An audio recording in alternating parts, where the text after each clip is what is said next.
Hello everybody, welcome to Talk About Houses. I'm Todd. I'm Oana. Okay, today's video is how to spot a fake rental. Okay, here's the scenario. You're looking for a rental, you go on Craigslist or some website, you see a rental.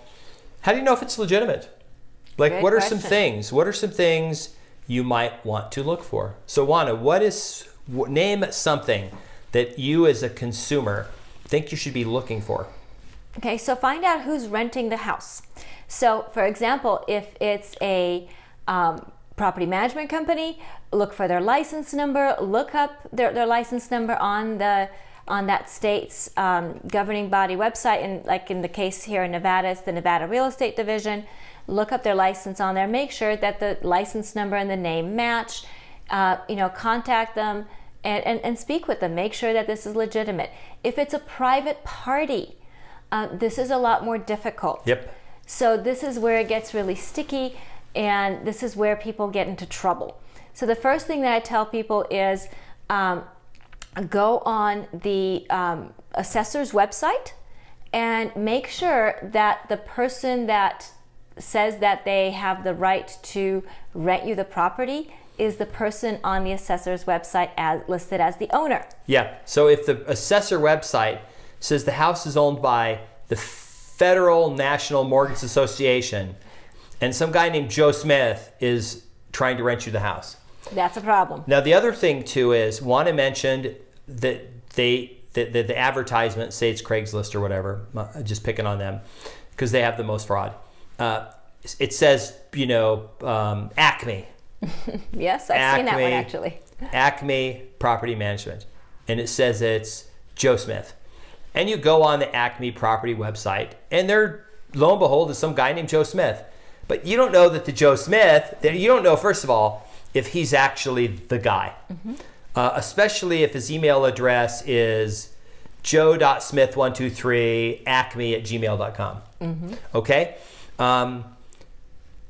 You preferably want to see the email match. The other thing you can do is just go on Google and go Google the property management company.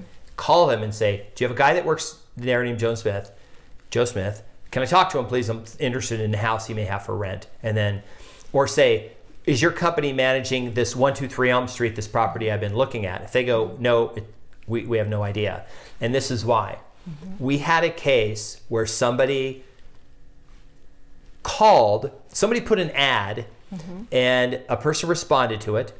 And they said, I want to rent the property. And they said, okay, I'll rent it to you, but we have to do this all in cash. And, because the company, they don't take checks or anything. So you'll have to meet me and give me cash, blah, blah, blah. Well, they had said their name was Oana. And they had Oana Las Vegas, 1234 at Gmail is their, or Oana Real Estate 1234 at Gmail was their thing. They were using her name and a Gmail address. And people could clearly see she was the listing agent.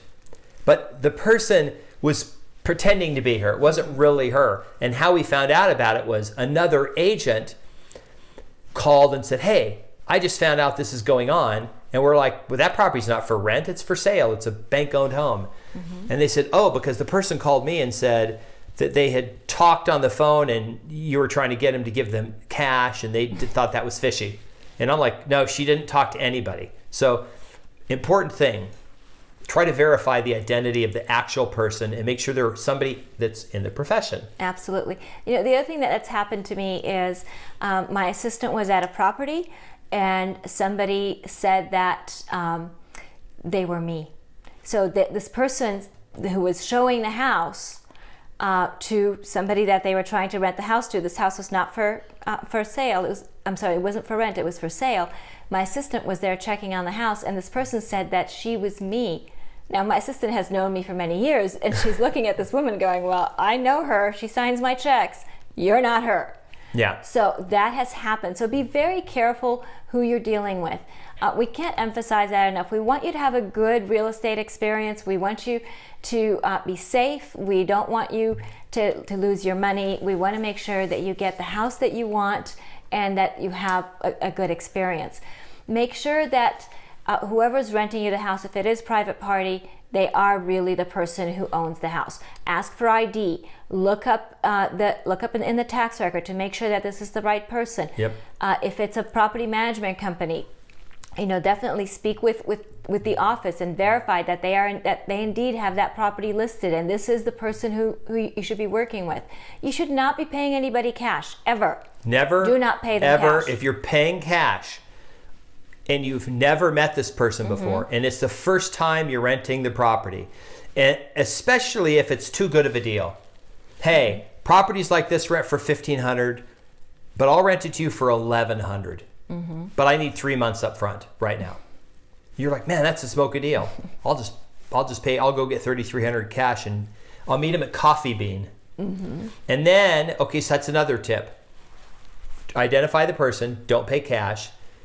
Don't meet him at Coffee Bean or some weird, Starbucks. Okay, meet him in an actual office, like where their office actually is.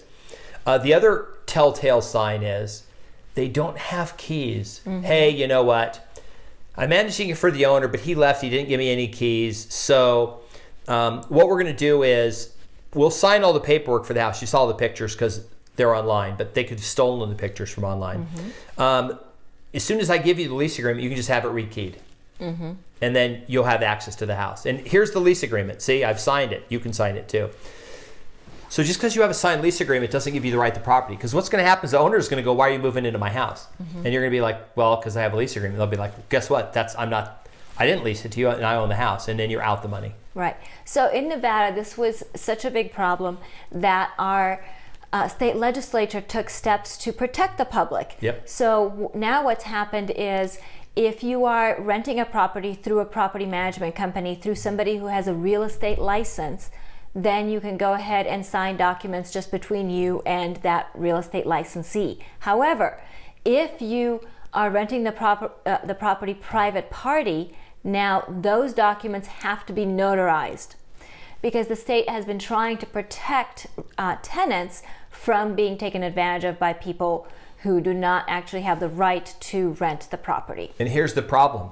If you just meet with somebody who claims that it's their property and they sign paperwork, and then you try to move in and somebody makes a phone call and you show the police your lease and they go, well, who is this? You go, I don't know. He said he was the owner. You're gone. They're going to take you out. They're going to throw you out of the house. They're going to say, well, it's not notarized and it's not a property management company. So it's not valid. We're not even going to, because what they used to do in the past was people would have fake ones. They go, and the police say, hey, he has a lease agreement. I don't know that it's not valid. How would I know? So here's another tip. Make sure it's listed online, at least. Now, I'm not saying that people won't try to say, hey, you see that house that's listed? Well, I'm managing it. I put on Craigslist. And you say, well, but online it says, Kathy Jones is the listing agent. And oh yeah, but I work for Kathy, so I'm helping Kathy out with this house. So you can give me the cash at Coffee Bean, and after I give you the lease agreement, you just go get it rekeyed and move in. And but don't call Kathy because she's really busy, right? So the house should be listed. If you're finding this thing on Craigslist, I would ditch Facebook and Craigslist. I would completely ditch both of those as a source of your only source of the property. Right. I mean, look, anybody can list properties on Zillow or on any of the other sites as well. So they're not really any better. So that's why we're giving you advice as to how to try to protect yourself when you're looking at these properties. Yeah. Another thing is don't pay cash. Yes, please don't. Use a certified, meet them in the office, make sure they're who they say they are. The traditional ones is you meet at the house, they take you in, they show you the house, they answer your questions. They're, in a perfect world, their picture's on the sign out in front, or their name's on the sign out in front, or their company's on the sign, they have a business card. We've actually had we had somebody call once and they were negotiating this house, and the guy said he would meet him at like 10 o'clock on one morning at the house. And then they had another question, but they couldn't get a hold of the guy. So they went online and found Oana, who was the listing agent, and said, hey, I'm supposed to meet your partner, some person we didn't know, at 10 to rent the house. And we're like, really? And then we got it. We had a nice conversation with them and said, hey, look, whatever you do, don't tip them off that we know. But I'm going to be the person that shows up at 10 a.m. And I'm going to just be there when they show up. And the first thing I'm going to say is, hey, what's this for sale sign all about? Because I thought this house was for rent. And there's a big sticker on the door that says this house is not for rent, it's for sale, right? But the guy never showed up. And I actually called the police and said, hey, can you meet me there? Like, can you be waiting around the corner? And they said, no, we just don't have the time for this, too last minute. I said, okay, fine, then I may be bringing him in myself, okay? But the guy didn't show up. It was good for him, he didn't show up. So I rented a house just a few days ago, and the people that rented the house used an agent to find the house and that sort of thing, and I had been communicating with that agent, so these people clearly knew this was a legitimate situation. But even under those circumstances, kudos to these people. They looked me up and they watched a bunch of the videos. Oh, they watched your videos. So they knew that I was legitimate because I had never met them before, and this was a quick turn, and we needed to meet at the house so we could do the walkthrough, sign the paperwork, and I was collecting their deposits and rent and everything all at once because they were in a hurry to get in, and it just kind of turned out that way. It's not usually the way it works, but sometimes it does. But I just thought it was so funny that they used these videos as proof that the person that they were working with was legitimate, even though I had been working with their agent and their agent knew me. So I thought that was interesting, and kudos to them for doing their homework. Yeah, I mean, obviously, if you're not going to have any recourse, and a lot of times you're not going to find the person. Right. Because they're using a rotating number, they use a Google Voice number that they just forward, and they can disappear pretty quickly. Right. You're not going to get, and a lot of times they won't ever talk to you on the phone. They'll do it all via email because anyone can just make an email address. Right. And then make sure that you're doing your due diligence as far as if you're giving anybody money like that. Like I said, make sure that the name matches, make sure that their ID matches. So let's say, for example, that you're renting a property and it says the owner of the property is Todd Miller, and this gentleman shows up and he says he's Todd Miller, and that's great. But ask for ID, get a picture of that ID. And so make sure that it all matches, because if that person shows up and they say that they're Todd Miller, but they don't have ID that matches that name, that might be a problem. Yeah. So, the easiest thing is a business card with a picture. Mm-hmm. I don't know any scammers that have used fake ID business cards. I'm sure that there might be some. They might be. But I always would ask for a government issued ID. So if they can't provide a driver's license with the name that matches the property owner, I would not hand them my money.